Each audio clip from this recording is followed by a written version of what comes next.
Hello दोस्तों, welcome to PRT teacher classes. कैसे आप सभी? उम्मीद करता हूँ अच्छे होंगे, पढ़ाई कर रहे होंगे। चलिए शुरू करते हैं आज का सेशन। देखिए, हम लोग कल सीधा विद्युत धारावाही, ठीक है, जो सीधा परिपथ था उसमें हमने क्या किया था, विद्युत धारावाही चालक का प्रयोग करके उसमें हमने विद्युत धारा का या उससे जनरेट होने वाले या उससे उत्पन्न होने वाले चुंबकीय क्षेत्र को देखा था या चुंबक के प्रभाव को देखा था। आज जो हम देखने चल रहे हैं, आपको मैं बता दूं कि हमने क्या ले लिया है, उसी तार को, उसी वायर को हमने क्या कर लिया है, उसका एक लूप बना लिया है। क्या कर लिया है? लूप बना लिया है। अब उसी लूप का क्या करेंगे, उसमें हम देखेंगे कि जो विद्युत धारावाही जो है या उससे उत्पन्न चुंबकत्व किस तरह का या चुंबकीय क्षेत्र कैसा बन रहा है, वो किस तरह से काम कर रहा है, उस पर बात करेंगे। तो आज हमें पढ़ना है विद्युत धारावाही वृत्ताकार पास के कारण चुंबकीय क्षेत्र। देखिए हम क्या कह रहे हैं, इसको थोड़ा सा और ऊपर लिखें, हेडिंग डालें, विद्युत धारावाही पास, ठीक है, विद्युत धारावाही, ठीक है, धारावाही वृत्ताकार पास, ठीक है, विद्युत धारावाही वृत्ताकार पास के कारण चुंबकीय क्षेत्र, चुंबकीय क्षेत्र, ठीक है, चुंबकीय क्षेत्र, ये चीज है आपका, यही है हमारा, और इसी को हमको क्या करना है, पढ़ना है। यही हमारा, हमको क्या करना है, पढ़ना है, ठीक है, चुंबकीय क्षेत्र। अब चलिए, अब इस पर हम बात करते हैं, इस पर हम चर्चा कर लेते हैं। देखिए, जब हम उस तार को जब हम क्या करेंगे, लूप में परिवर्तित कर देंगे। देखिए, वो कुछ हम इसका फिगर आपके सामने रख रहे हैं, उस फिगर को एनालिसिस करिएगा और समझिएगा, ठीक है। ये है आपका, ये है, ठीक है, और इसको छोटा कर दीजिए। ये इस तरह से बना हुआ है, ये इस तरह से हम बना लिए इसको, ठीक है, ये इस तरह से हम उसको बना लिए। ये हमारा क्या होगा, उस वायर को हमने मोड़कर क्या बना लिया, लूप बना लिया, ठीक है। और जब लूप बना लिया तो यहाँ से हमारा गुजरेगा, कौन सा गुजरेगा, तो नॉर्थ साउथ पोल गुजरेगा, ठीक है, नॉर्थ साउथ गुजरेगा, ठीक है। ये चीज है, ये दिखा रहा है, ठीक है। अब इसमें जो आपका जो क्या कहते हैं, जो चुंबकीय क्षेत्र होगा वो किस तरह का होगा, देखिए उसके बारे में भी जरा देख लीजिए। थोड़ा छोटा बनाते हैं क्योंकि बड़ा हो गया, फिर से बनाते हैं। देखिए, इसको हम क्या करेंगे कि इसको ऐसे बनाएंगे, ये हो गया, ठीक है, ऐसे हो गया, ऐसे हो गया, ठीक है, थोड़ा सा और,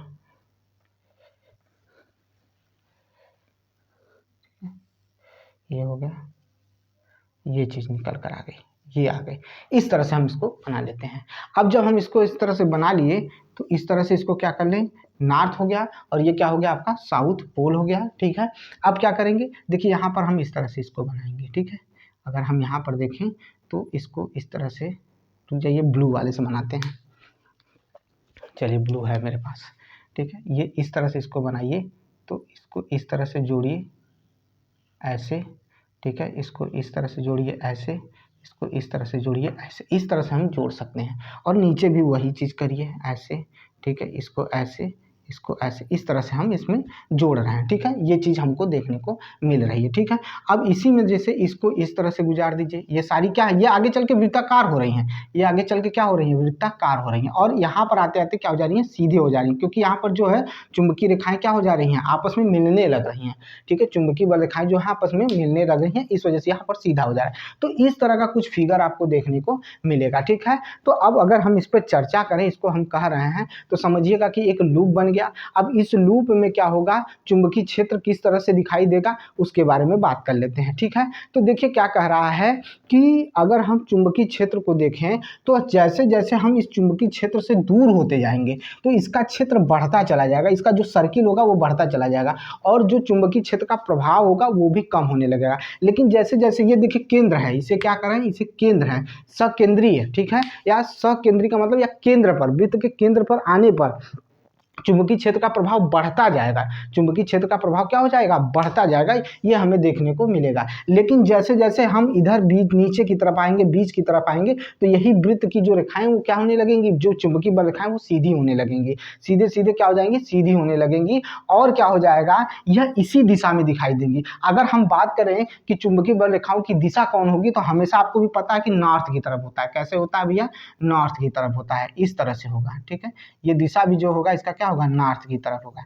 ये भी ऐसे ही होगा, ठीक है, ये भी ऐसे ही होगा, ये भी ऐसे ही होगा नॉर्थ की तरफ। ठीक है, क्या हो जाएगा, नॉर्थ की तरफ इसकी दिशा दिखाई देगी। ठीक है, बात समझ में आई। और यहाँ पर भी दक्षिण हस्त, ठीक है, अंगुष्ठ का नियम भी लगेगा। ठीक है, दक्षिण हस्त अंगुष्ठ का नियम भी यहाँ पर लगेगा। ठीक है, अब क्या हो रहा है, मैंने कहा था कि अभी कहा कि ये जो चाप है वो धीरे धीरे किस में परिवर्तित होने लगेगा, सरल रेखा में परिवर्तित होने लगा। देखिए इसमें जो भी इंपॉर्टेंट है ना, जो चीज़ें इंपॉर्टेंट है वो हम आपको बता दे रहे हैं, लेकिन इसमें जहाँ पर कुछ जरूरी होंगे लिखवाने को वो लिखवा भी देंगे, लेकिन जब जरूरी नहीं होगी तो लिखवाने का कोई फायदा नहीं है। फिर से सुनिएगा मैं क्या कर रहा हूँ, ये हमने क्या बना लिया, एक लूप बना लिया।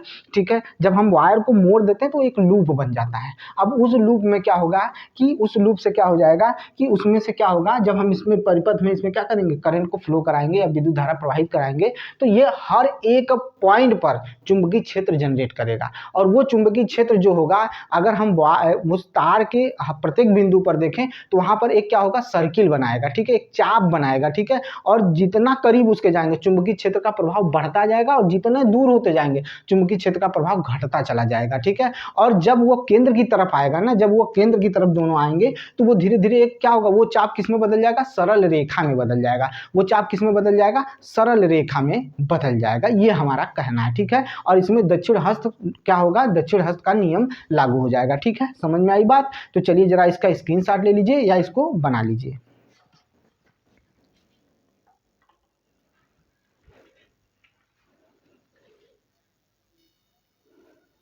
चलिए अब देखिए, ये चीज़ तो आपको समझ में आ गई होगी।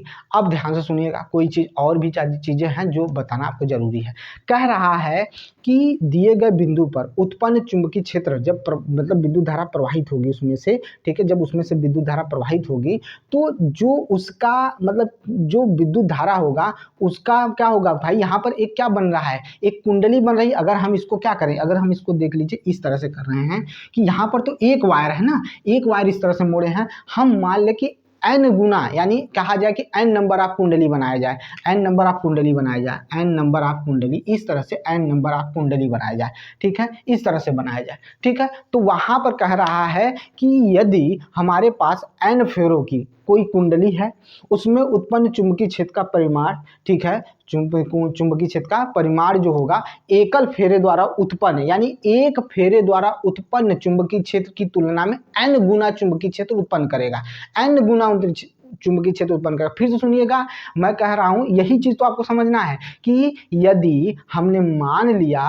कि n फेरों की एक कुंडली है, ठीक है, n फेरों की एक कुंडली है, ठीक है, उसमें n फेरे लपेटे गए हैं। ठीक है, तो उत्पन्न चुंबकीय क्षेत्र का परिमाण, ठीक है, एकल फेरे द्वारा उत्पन्न चुंबकीय क्षेत्र का n गुना अधिक प्रबल होगा। n गुना क्या हो जाएगा, अधिक प्रबल हो जाएगा। इसका कारण यह है कि जो प्रत्येक फेरे में विद्युत धारा प्रवाह हो रही है उसका दिशा समान हो जाएगा, उनकी दिशा समान हो जाएगी, एक समान हो जाएगी, और इस कारण से चुंबकीय क्षेत्र संयोजित होने लगेंगे, जुड़ने लगेंगे, और जुड़कर उनका प्रभाव क्या हो जाएगा, अधिक हो जाएगा। क्या हो जाएगा, उनका प्रभाव अधिक हो जाएगा। ये बात आपको समझ में आ गई होगी, इसमें कुछ बहुत ज्यादा विशेष नहीं है, जहां विशेष रहेगा हम आपके सामने तथ्य को रखेंगे।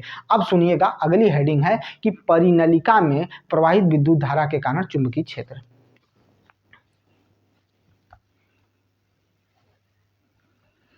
क्या मैंने बोला, परिनलिका में प्रवाहित विद्युत धारा के कारण चुंबकीय क्षेत्र।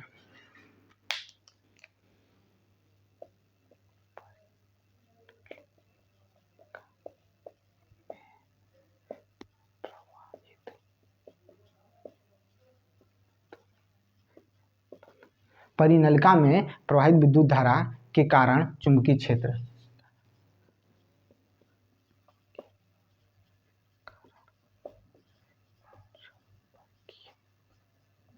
क्षेत्र ये है परिनलिका में प्रवाहित परिनलिका में प्रवाहित विद्युत धारा के कारण चुंबकीय क्षेत्र, ये चीज कर रहा है। अब परिनलिका के बारे में समझ लेते हैं। पहले परिनलिका जब तक नहीं समझ में आएगा तब तक कोई बात नहीं होगी। कह रहा है कि पास पास, ठीक है, जैसे ये है एक, ठीक है, पास पास विद्युत रोधी तार तांबे का, ठीक है, पास पास विद्युत रोधी तार तांबे का, ठीक है, बेलन की आकृति में अनेक फेरों में लपेटा जाता है, ठीक है, और जिस पर लपेटा जाता है वो कुंडली का निर्माण करता है, उसी को परिनलिका कहते हैं, उसी को क्या कहते हैं, परिनलिका कहते हैं। फिर से सुनिएगा, पास पास लिपटे विद्युत रोधी तांबे के तार का बेलन की आकृति में अनेक फेरों में अनेक फेरों वाली कुंडली को परिनलिका कहते हैं। क्या कहते हैं? परिनलिका कहते हैं। और इसी परिनलिका में क्या होगा? चुंबकीय क्षेत्र उत्पन्न होंगे। इसी परिनलिका में क्या होंगे? चुंबकीय क्षेत्र उत्पन्न होंगे, क्योंकि अनेक परिनलिका मतलब उसमें क्या हुआ? अनेक तार कई बार क्या किए गए हैं? लपेट दिए गए हैं। ठीक है, ये बात समझ में आ गई। अब ध्यान से सुनिएगा, मैं क्या कहना चाह रहा हूँ, पहले आपके सामने फिगर रख देता हूँ। जैसे ये मान लीजिए एक क्या है? एक ये बेलन है। ठीक है, ये क्या है? एक बेलन है। ठीक है, अब इसमें हमने क्या कर दिया? एक तार लपेट रहे हैं इसको।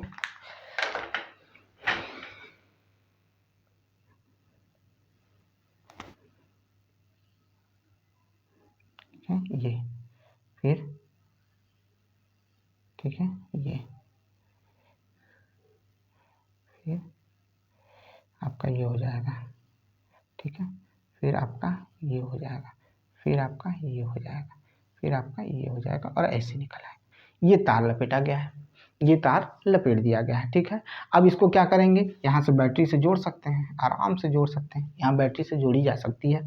यहाँ पर ये हो गया आपका, फिर इसको ऐसे कर सकते हैं, ये हो गया, फिर ये हो गया, फिर ये हो गया, और फिर यहाँ पर इसको जोड़ सकते हैं। ये चीज़ आपको देखने को मिल सकती है। ये हो गया। ठीक है, हम जब इसको ऐसे करेंगे तो यहाँ माइनस और यहाँ प्लस कर देंगे और चीज़ों को शुरू करेंगे। तो क्या कहेगा? देखिएगा, ध्यान से सुनिएगा। कह रहा है कि परिनलिका में, ठीक है, परिनलिका में एक सिरा उत्तरी ध्रुव को और दूसरा सिरा दक्षिणी ध्रुव की तरह व्यवहार करेगा। परिनलिका का एक सिरा उत्तरी ध्रुव और परिनलिका का दूसरा सिरा क्या करेगा? दक्षिणी ध्रुव की तरह क्या करेगा? कार्य करेगा, दक्षिणी ध्रुव की भांति कार्य करेगा। ठीक है, ये समझ में आई बात कि नहीं आई? जरा इस फिगर को पहले बनाइए, थोड़ा सा बनाएंगे तो आपको चीज़ें समझ में आएंगी। ठीक है, इसको बनाइएगा। करंट किधर चलेगा? ऐसे ही तो चलेगा भाई, और ऐसे इधर आ जाएगा। तो पहले इस फिगर को बना लीजिए।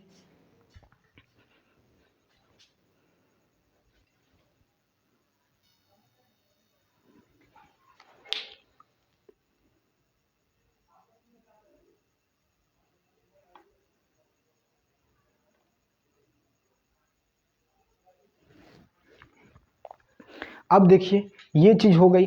अब क्या कह रहा है कि परिनलिका के भीतर उत्पन्न चुंबकीय क्षेत्र का उपयोग किसी चुंबकीय पदार्थ, ठीक है, परिनलिका के भीतर उत्पन्न प्रबल चुंबकीय क्षेत्र का उपयोग किसी चुंबकीय पदार्थ, जैसे नर्म लोहा ले लीजिए। ठीक है, नर्म लोहा ले लीजिए, उसके भीतर चुंबक बनाने का काम करता है। यानी हम क्या करेंगे? एक लोहे को लेंगे और उस लोहे के ऊपर तांबे का तार क्या करेंगे? इस प्रकार लपेट देंगे ताकि उसमें क्या कर सके? विद्युत धारा प्रवाहित कर सके। और जब विद्युत धारा प्रवाहित करेंगे ना, तो वो नर्म लोहा जो है वो किस तरह से काम करेगा? तो विद्युत चुंबक की तरह काम करेगा। ऐसे क्या कहेंगे? इसको विद्युत चुंबक कहेंगे। क्या कहेंगे? विद्युत चुंबक कहेंगे। ये चीज़ कह रहा है। ठीक है, अगर देखा जाए कि हम विद्युत चुंबक कैसे बनाते हैं, तो इसी प्रकार से हम क्या करते हैं? विद्युत चुंबक बनाते हैं कि उस पर क्या करते हैं कि एक तांबे के तार को या कोई भी आपको जो तारमल जिसमें से विद्युत धारा प्रवाहित हो सके, उसको उस पर लपेट दीजिए नर्म लोहे पर, और उसमें विद्युत धारा प्रवाहित करिए। आपको ये देखने को मिलेगा कि वो चुंबक की तरह कार्य कर रहा है। कैसा कार्य कर रहा है?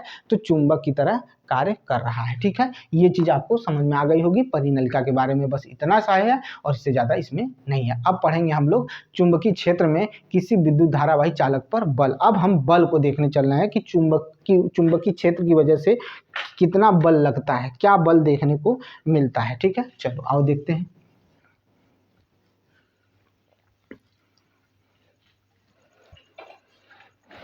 देखिए, हम क्या कहना चाह रहे हैं? तो चुंबकीय क्षेत्र में किसी विद्युत धारावाही चालक पर बल,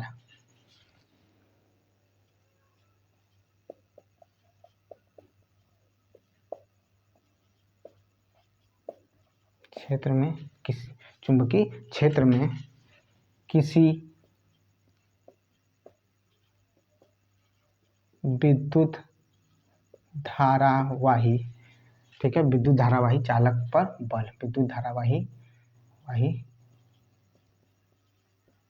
चालक पर बल।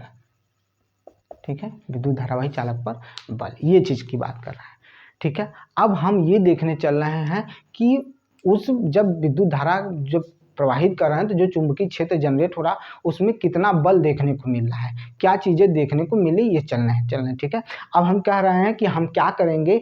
एक क्या लेंगे? एक चालक लेंगे, उसमें विद्युत धारा प्रवाहित करेंगे जिससे उसमें क्या हो सके? चुंबकीय क्षेत्र उत्पन्न हो सके। और इस प्रकार उत्पन्न चुंबकीय क्षेत्र में चालक के निकट किसी भी चुंबक पर चुंबक को जब ले जाएंगे वहाँ, ठीक है, फिर से सुनिएगा, जिसमें चुंबकीय क्षेत्र, जिस चालक में चुंबकीय क्षेत्र उत्पन्न हो रहा है उसके निकट किसी और चुंबक को ले जाएंगे तो वो उस पर एक बल आरोपित होगा।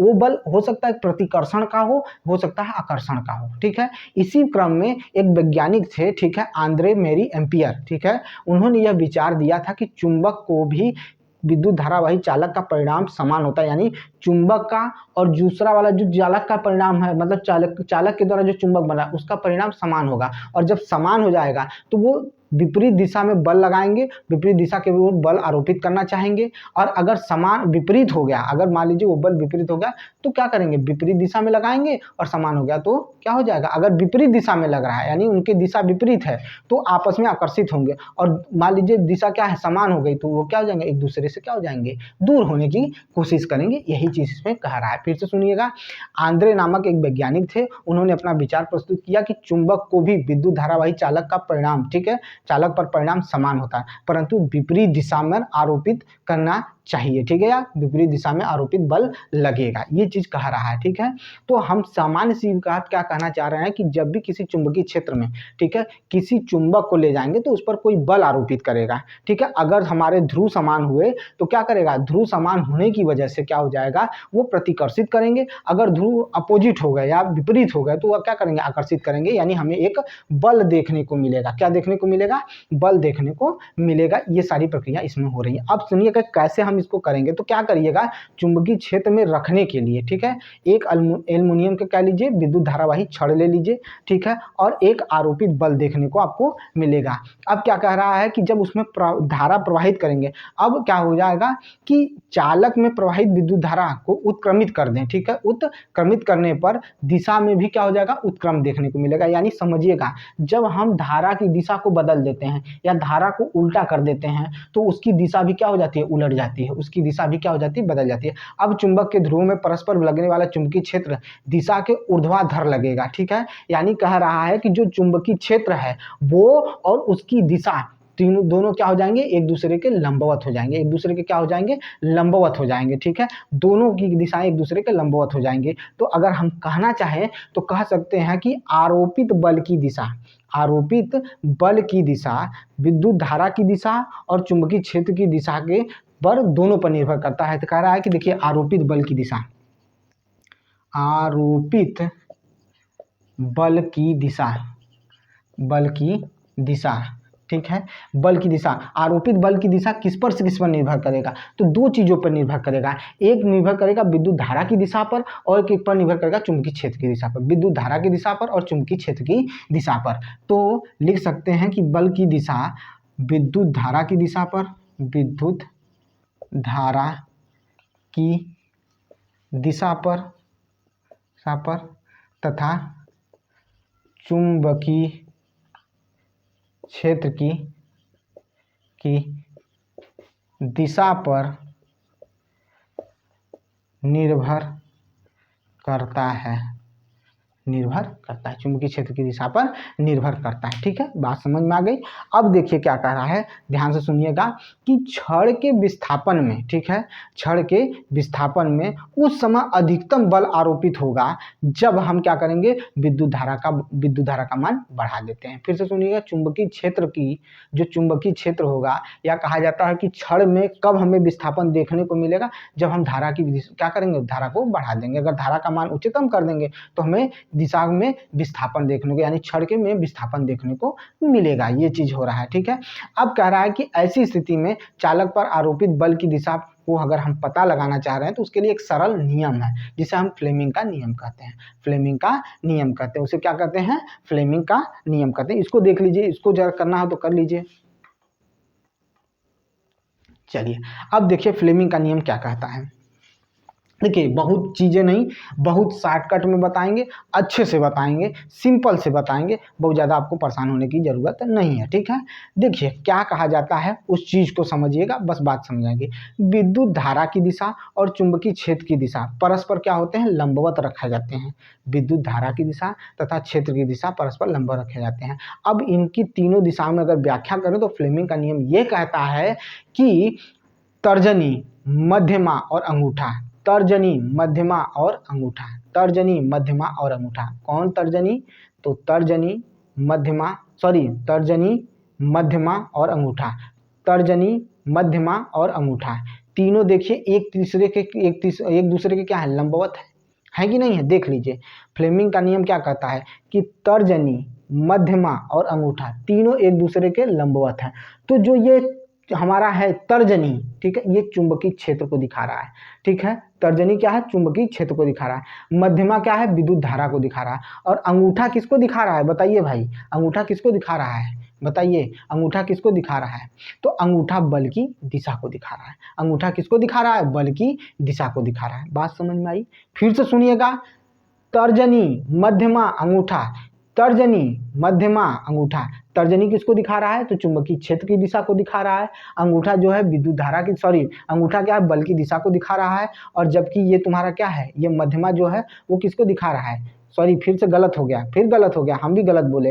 देखिए ये जो है ये किसको दिखा रहा है? चुंबकीय क्षेत्र को दिखा रहा है। चुंबकीय क्षेत्र की दिशा को तर्जनी दिखा रहा है, मध्यमा विद्युत धारा की दिशा को दिखा रहा है, और अंगूठा किसको दिखा रहा है? बल की दिशा को दिखा रहा है। यही है फ्लेमिंग का नियम, यही है फ्लेमिंग के बाएं हाथ का नियम, ठीक है। बात समझ में आ गई? अब इसका प्रयोग कहाँ कहाँ होता है? तो इसका प्रयोग विद्युत मोटर में होता है, ठीक है, विद्युत जनित्र में होता है, और क्या होता है? विद्युत विस्तारक यंत्र में होता है, माइक्रोफोन में होता है, विद्युत मापक यंत्रों में किया जाता है। इस तरह से इसका प्रयोग किया जाता है, ठीक है। बात समझ में आई कि नहीं आई? इतना आपको सिर्फ याद रखना है। और देखिए मैंने कह दिया ना कि अगर कोई इंपॉर्टेंट चीज होगी तो जरूर लिखवा दूंगा, लेकिन जब नहीं है तो मेरी बात को सुनिए, मेरी बात को लर्न कर लीजिए, मेरी बात को बस उतना ही जानते रहिए, बस सारी चीजें क्लियर हो जाएंगी। इसमें कोई आपको नोट्स बनाने की जरूरत, जहां नोट्स बनाने की जरूरत पड़ेगी समझ में आ जाएगा। अरे भाई, अगर मैं इसकी बात कर रहा हूं तो आप ये अगर आप सुन लेंगे, अगर एक बार याद हो जाएगा तो नोट करने की क्या जरूरत है?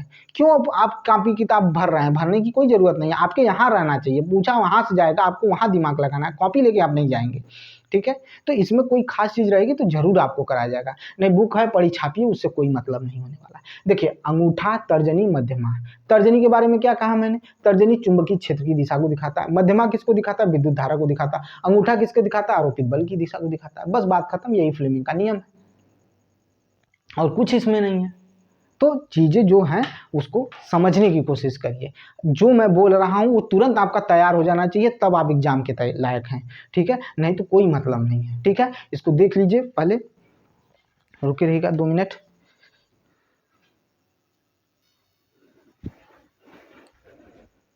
थोड़ा सा कैमरा हिल गया था, उसके लिए थोड़ा सा एडजस्ट करिएगा। अब देखिए, औषध में चुंबकत्व। औषध में चुंबकत्व, देखिए सीधी बात जो बोल रहा है ना कि औषध